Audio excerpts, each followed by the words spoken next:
एक बार शहंशाह अकबर अपने साथ बीरबल को शिकार पर ले गए। उनके साथ सेना की एक टुकड़ी और कुछ सेवक भी थे।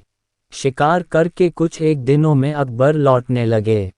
तभी रास्ते पर एक गांव को देखकर बादशाह के मन में उसके बारे में जानने की इच्छा जगी। उन्होंने तुरंत अपने साथ आए बीरबल से पूछा कि क्या तुम इस गांव के बारे में कुछ जानते हो? मुझे इस जगह के बारे में जानना है।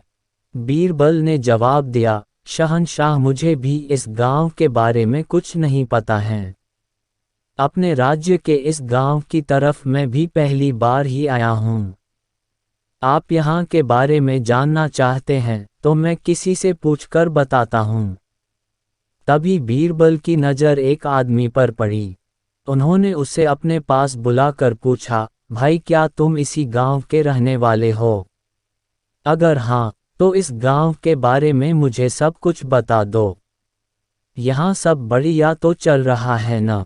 वो आदमी बीरबल के सवालों का जवाब दे ही रहा था कि उसकी नज़र बादशाह पर पड़ गई। उसने उन्हें पहचान लिया। फिर बोला कि साहब आप लोगों के राज में यहाँ कुछ खराब कैसे हो सकता है? यहाँ सब कुछ बढ़िया है। तब बादशाह ने उससे पूछा, तुम्हारा नाम क्या है? उस व्यक्ति ने जवाब में कहा, मेरा नाम गंगा है।